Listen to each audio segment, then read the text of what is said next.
Hey, James Tracy is with us. James, good morning to you. How are you? Thanks for having me back. Welcome back. Leinster have been pretty good since you were last year. Yeah, not too bad. Unbelievable the bits and pieces that they've managed to do with in all different circumstances. The first team against Ulster, first day out, okay, it was like first game back. Second day out, absolutely sensational. And then the team in South Africa, with the game dead, it looked like totally gone from them. They're like, no, hang on a second. We're Leinster. We're going to win this game.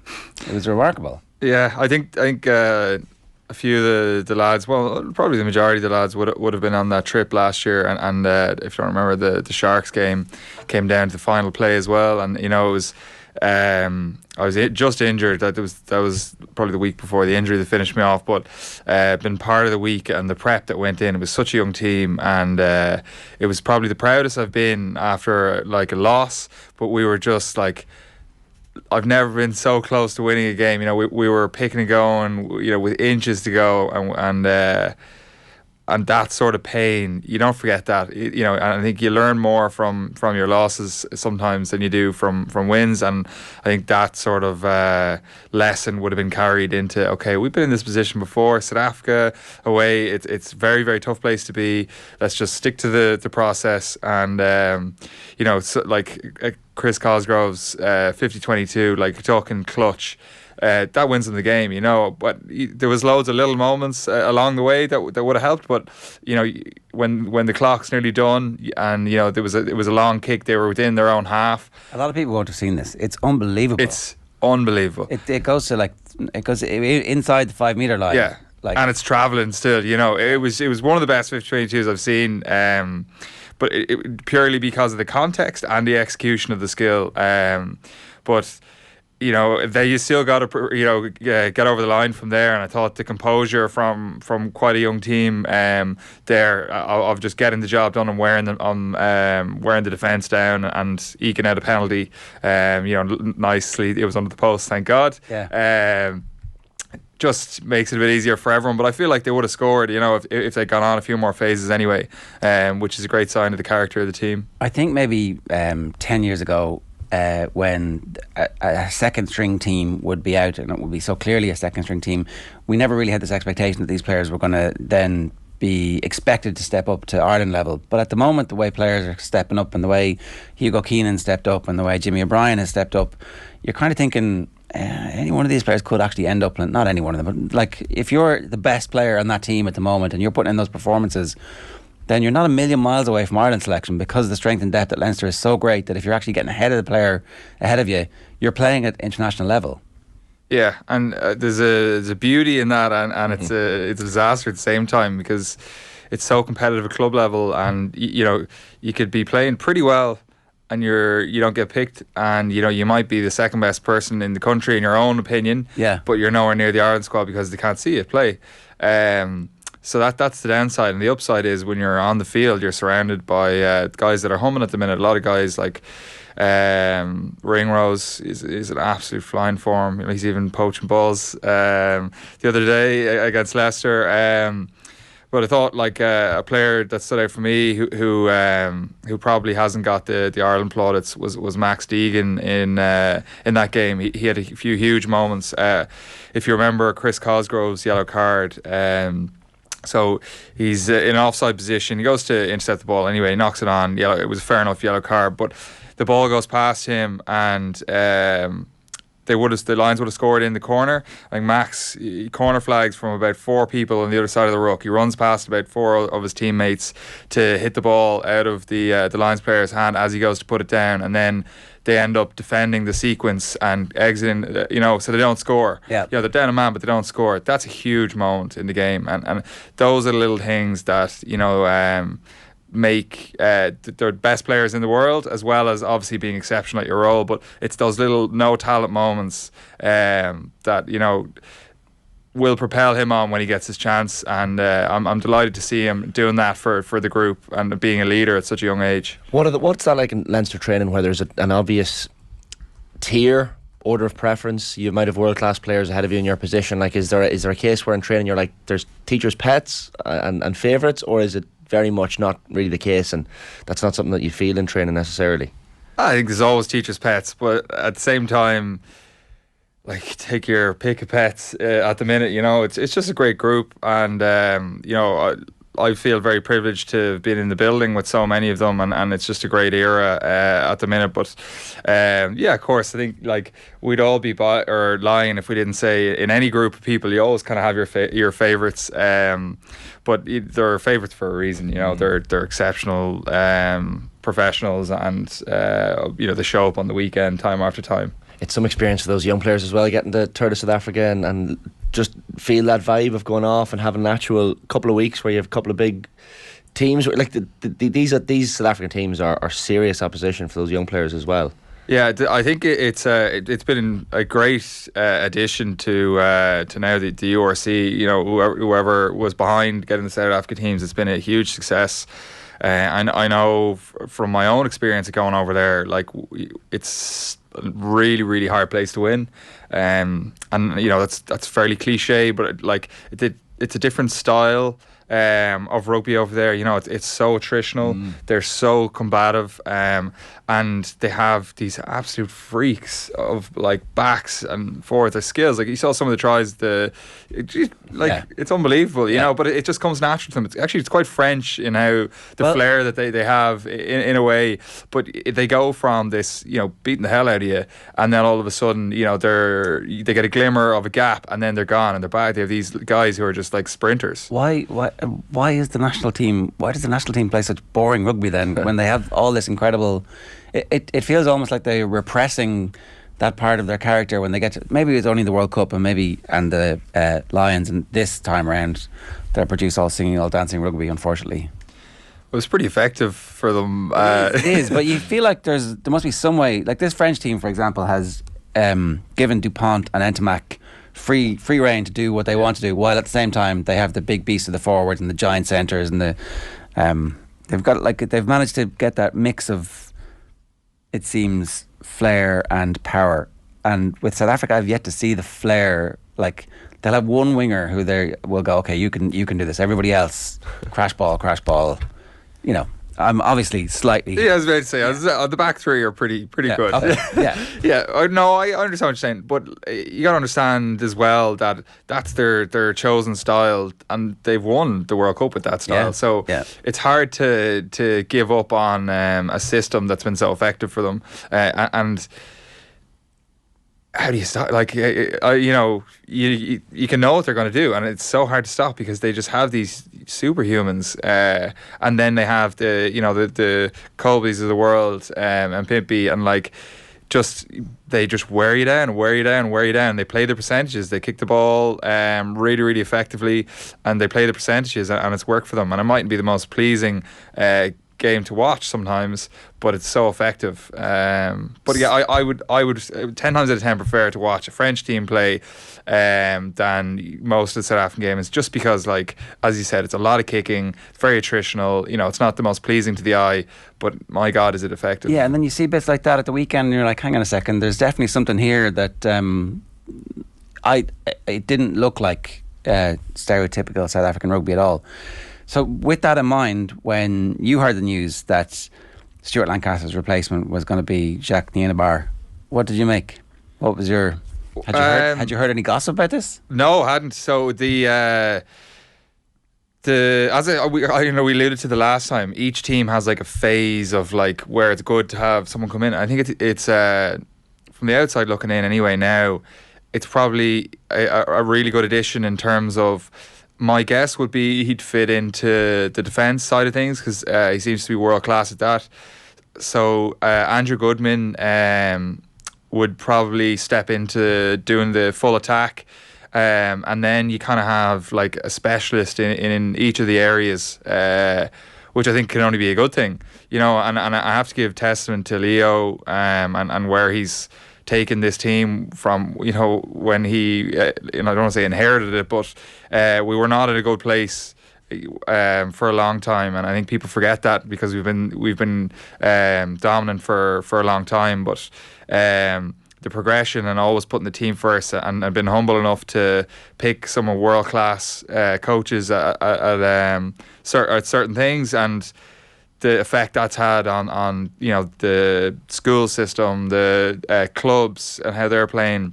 which is leading into how the kind of conveyor belt that people are talking about that we have at the minute. I think Stuart Lancaster was a huge part of that, and he's going to want to leave his legacy this year of getting a win and another star. I mean, I talk about this a bit, but I do think that, like, you can't underestimate the lack of ego that Leo Cullen has in bringing people in who are genuinely world class, because he knows that if Leinster's defence next season is incredible and they win a European Cup off the back of it, Leo's not going to get the credit for that in a way that, like, he could be putting himself forward. And, well, you know, he's the exact opposite of a Jose Mourinho figure, and it's far more successful over a long term. Yeah, and it's his strengths.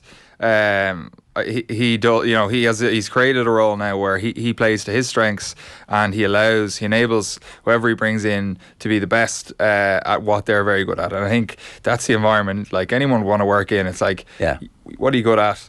You do that. And, you know, we'll find, someone else will do what they're exceptional at. And you know, we'll all go on this journey together, and his man management and everything like that. You know, listen, I'm singing his praises here. We've all had tough conversations as players with Leo, but when you take your personal side out of it, you realise it's all for the bigger picture. You know, it's about the team, and he's been really successful so far at plugging the right people in and picking the right foreign players, as well as the young talent, and giving them opportunities, as well as getting the right coaches in. I do want to just ask you about Prendergast before we move on. He's very good. He's very good. Yeah, good Newbridge College man as well. Very exciting. Yeah, no, he is. He's really shown a lot of promise, and I think he's young, so we can't get too carried away in terms of, like, putting the hype train behind him just yet. Yeah, I know he wants it. And listen, it's warranted. He's showed up. You know, every time he's got an opportunity, he's been class. For either, like, whether it be the 20s or, you know, like, nice handy away trip to South Africa for your first whole start. Like, yeah, no problem. Yeah, no, he's an exceptional talent, and he needs to be nurtured. It's you don't want to get thrown too far in the deep end and root a player. He's got a long, very good career ahead of him. What looks like he's starting off in an unbelievable spot. He seems to have all the attributes. He's tall, which can be. He's a big man. He's a lot to fill out. Yeah. So that's also a good thing. Not that you want your tenant to be a crash ball merchant, but again, it's just another. It might be useful. It might not be, but, like, it's probably better to be told than it is not. Was the expectation in Newbridge College that he would come through and reach this potential? Was the talk about him? Yeah, this for years? Was it coming? Yeah, he would have been earmarked as an exceptional talent. Yeah, I think it's pretty. He was the same player in school than he is now. You know, he's just he's a baller, and he's a good that jinky head and shoulders for a 10. Yeah, we haven't had one of those really for a long time. Yeah, well, listen, our out halves haven't been too bad now. No, but I absolutely, our out halves are obviously world class, like generational talents. But, like, it's kind of a Tony Ward thing that he has that. So our 10s, I think, and I don't know enough about the rivalry in the 70s and 80s, but Tony Ward had that kind of, like, I'm going to Leo Messi it, whereas the rest of them are like genius kickers and seeing space and putting players through with their hands. Yeah, and I think it's amazing now we have another option in terms of a bit of variety and how we play the game. But, like, we've got loads of good ball players out there, like Harry Byrne. Don't forget about how talented he is as well. We were quick to forget when Ross and Frawley as well. Like, there's another. He's a little bit different to the other two. It's just what makes the I talked about kind of like pairings in the front row and kind of balance. What makes either the Leinster or Ireland team? What's the right fit? And now we have, it seems like, loads of options, and hopefully there'll be a few more young guys coming up in the other provinces too that are going to shine. You picked an alternate 15 for us for Leinster just to show the strength and depth at the moment, and this is for an imaginary fixture against the first team of one of the other provinces. Is that fair enough? Yeah, but also it's the team that trains against the Leinster first 15 as well, and I think that's probably an advantage that doesn't get talked about enough that we have, where our training quality is so good, because we have guys who've come up through the ranks and are now at, like, international grade, if you want to say. How much contact is happening in those training sessions? Not like we manage very well. Right. Yeah. Like if you think you're trying to peak at the weekend, and there's loads, like I have friends who moved on to different clubs, and there's different ways of doing it, but traditionally, like a Tuesday, we'd have a little bit of a hit out. That'd be our kind of heavy day, but apart from that, there wouldn't be like much contact whatsoever, and like there's reasons for it. You're talking injuries, but also it's the longevity. It's a long season. There's a lot of big games, and you're just getting over it. And how long is that intense Tuesday session? Is it short? Is it short and sharp? Like the contact part. Like we're only doing. You might never do full on, but you're doing units and all that sort of stuff. But yeah, like the whole session, like I don't want to get it wrong, but it's probably like 70 minutes, 60, right, 70 minutes. Like it's not long. Yeah. But some provinces do 2 hours. Some teams do 2 hours, sorry, not provinces, but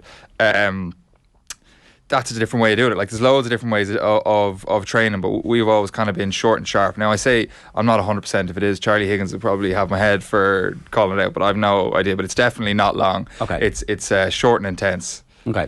Let's look at the alternate 15. So your front row is Healy, Kelleher, Alalatoa.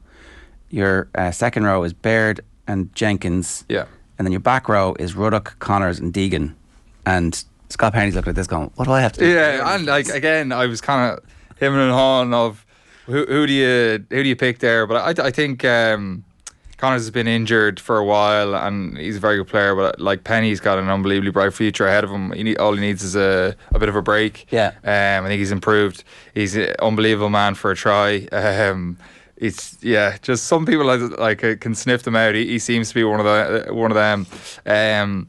But he's again another like really big talent. But I think Connors, like if you remember, he burst onto the scene for Ireland, and he's just had a string game against Italy or close enough to a it. string of really really bad injuries, and I think he complements that back row really well.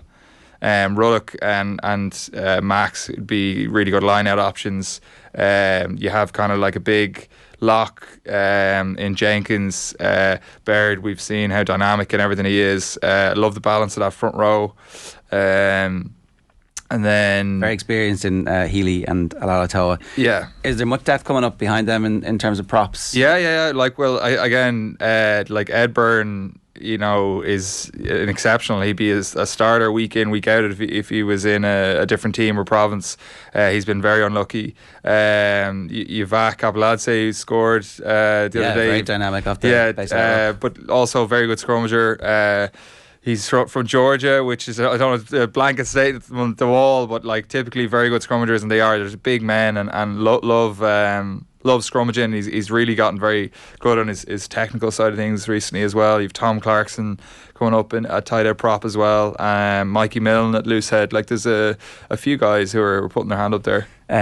Obviously Luke McGrath and Ross Byrne are your 9 and 10. This is assuming that Sexton is in the first team. If Ross Byrne is in the first team, who is the depth chart I presume is Harry Byrne at the moment? Is Ross and Harry really, or is it Frawley? Yeah, I don't know. I can't answer that. So I think it would depend on who's in better form at the time and who you're playing against. Right. But yeah, you would probably say it's Harry than Frawls. But like you could put Frawls in 12. You could play both of them together. Like that's the thing with Frawley. He could play in multiple positions. Very very talented guy. But yeah, you'd probably have the two Burns. I'd have Frawley probably next in at 12. But also it's kind of like a and or other for. For 10, but you probably have Harry in there. Having Frawley in the squad, like he might be ahead of Harry in terms of the match day 23 because he can play multiple positions. Yeah, like you can play him full back, you can play him 12. It's just good and bad at certain stages in your career, because at some point you want to be like, no, I'm first choice here. Yeah, it is, and I've been lucky that I've never had that, because you're either like hooker, unless you're Dan Sheehan, you probably play in the wing and other places, but the hooker you just kind of nail into one. But Jimmy O'Brien, he kind of falls into that category, and it's been good for him. It got him into squads. because he can play anywhere, but also he can play anywhere at a very high standard. Yeah. That's also important. You know, it's kind of been exceptional when you do get in there, and I think he's flying at wing, and that's probably, I didn't see that one coming. I saw it, like, he could play 10, he could play 12, play 13, 15, and I wouldn't have had him as a wing, but he's been exceptional at wing. Like, really sensational since the Six Nations as well, where you're kind of thinking, okay, he's been on the fringe of a team, he's been in a squad, he's just been on the verge of being in the squad, but then I wasn't quite sure if Larmour was ahead of him or not, but the Leinster selectors are obviously, no, you are ahead, and off you go. And he completely justified his selection the last day. Yes, and I think, again, that's game time. You know, like, we're talking about the bitter side of having such competition. When you're in the window and you're playing, especially for Ireland, you're automatically kind of ahead when it comes back. He showed himself as a winger for Ireland. Jimmy has. So, you know, why wouldn't they give you the opportunity when you're flying? He's in flying form. Yeah. And I feel like it's such an asset as well, having a left footer on the field. And I think that's an important reason. I was kind of hemming and hawing whether to put Osborne in with Natai, but I thought it was a better balance having O'Brien there. So you've got him at 13 in your team, right? I've got him at 13, yeah. So I probably would have preferred him at full back maybe, but I feel like it's probably a better centre partnership, the two of them, in terms of their attributes and the balance of kind of what they're good at and where they could attack the best. You've got Carney at 11, it's Tom O'Brien at 14 and Larmour at 15. Yeah. So, I think Tommy O'Brien, he's had a long injury run, but I think he's another one that probably hasn't gotten an opportunity. He is, sky's the limit for him. You know, he comes up with big moments. I remember that he won tackle of the year last year with a try saving tackle in the corner in the RDS, and he just comes up with big moments and loves it. He had a huge poach against the Lions. I'm not sure if you remember, but it would have been they had a big attack.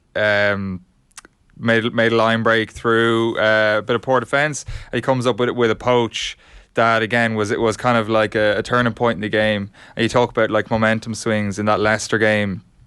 There was when Caelan got the yellow card, there was a 7-man scrum. Leinster had a 7-man scrum. It was about 50 minutes, and it's kind of the ball game. It's the ball game, yeah, that's it. And you're thinking, okay, so you have a decision to make as Leinster. You're like, do we put 8 on and we're screwed? We're either open for 50-22, we're going to probably concede 50 metres if they attack, but we won't concede a scrum penalty, or we back our 7 to maybe hold it out, and, you know, we're strong in the back line. And they went for that, but I'm not sure I remember many scrum penalties against a scrum as good as Leicester, where you have 7 versus 8 and you win the penalty. I think it's a real sign of the maturity and the confidence of this group.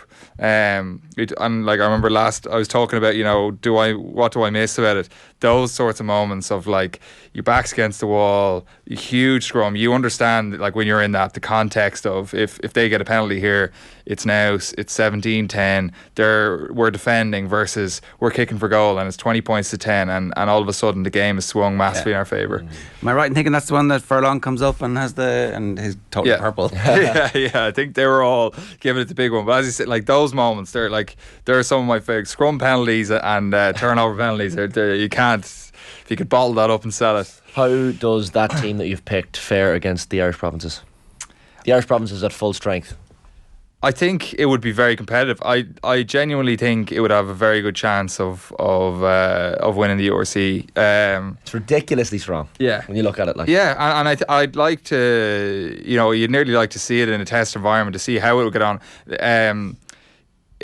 The only reason I say that is, you know, the guts of that team will have played a lot of the provinces and will have played a lot of the other teams and beaten them. So I think, like, it's not my opinion. It's kind of like it's been proven as well that they would be very competitive at the URC level. But again, it's hearsay. You know, we'll never get to see it unfold properly. But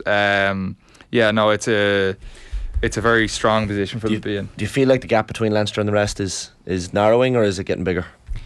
I hard to comment on. You know, it's intangible really, but I think like if you look at Munster, they're in like a rebuild phase at the minute. They have a few really exciting young guys coming through the ranks. I think Connacht, you see Scott Fardy signing for him. I think that's a great coup. Muldoon as well coming What's back. Fardy like? He's a legend, really good pal of mine. He's exceptional around maul, line out, detail of all that sort of combative side of things. He's the experience of being a World Cup finalist. He was one of the like leaders in Leinster for that year and like following years. He just understands having your back against the wall, going into kind of cauldrons, how to deal with those scenarios. I think it'd be brilliant for a lot of the younger and experienced guys in Connacht, because like a lot of the time they go in as underdogs, and I feel like that is he'll relish in that and understanding how to motivate those guys and giving them little tricks of the trade. Yeah, you were concerned a little bit about what the post Andy Friend life was going to be like for Connacht, but they've put together a really good coaching ticket, and it feels like they've, you know, global influence, local understanding, Muldoon going away and coming back. I think that's always very powerful. Like, you know, you go away to a high performing environment and you come back and you bring what you've learned, but you also fully understand exactly where you're from. Yeah, 100%, and I think we've had that with Andrew Goodman. You know, he's gone and worked in some incredible environments. You know, Crusaders, and you look at like Shawnee, who's gone away as well. So from my personal experience, I think that's been amazing. I've learned from different things, and then you look at like the likes of Raj, and where he's gone, and he's learned so much, and hopefully at some point he'll be back in Ireland coaching, maybe in the long term. It doesn't look like it'll be in the short term. No, not at the moment, because things are going too well. Very quickly, and it's impossible to do justice to Toulouse in 2 minutes here, but for all of Leinster's brilliance at the weekend, Toulouse were just as good, if not better. So like, this is not in any way a gimme, and yet everybody's already talking about the final in Dublin, and I'm just always a little bit concerned when that happens, where it's like, this is DuPont. This is like, you know, there are very few people in world sport as dominant and brilliant as DuPont is, and so, you know, beware.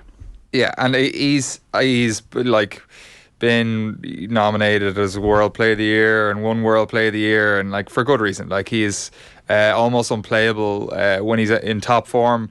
But if you look at just the moments he has, like some of my favourite training weeks have been preparing to play against him, because it's almost like herding sheep. Everyone's just constantly on guard. You're trying to stay connected, but it's mentally one of the most exhausting games you'll play, because you always, when the ball goes over there, normally if you're in the middle of the field, you're thinking, okay, just get back in the line, guy left and right of me, okay, now what do I see in front of me, let's come forward and attack. But with teams like French teams, especially with DuPont teams, you're also thinking, okay, but it's probably going to be an offload back inside, and then he's going to sidestep two people, and then all of a sudden there's a line break over there. So you're just always like corner flagging there at the same time, then they can attack you back over here. And if you watch the French, how they play, they'll almost, you could throw a blanket over them. And their forwards will be like bashing up, and then within a split second they're fanned out wide, and you have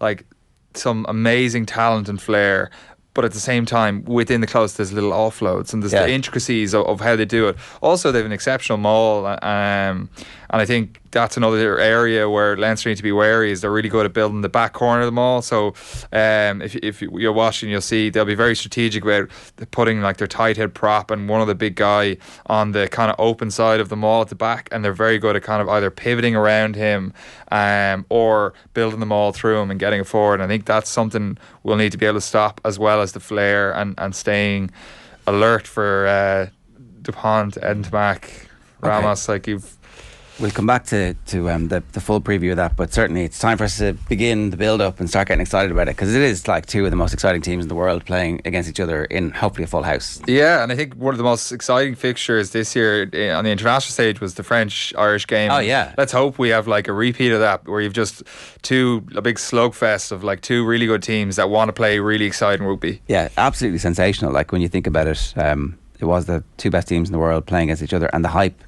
actually didn't do justice to what the fixture was, and so we've got another 10 days or so building up to this one. So fingers crossed. James, great stuff. Great to have you back. Thanks a million.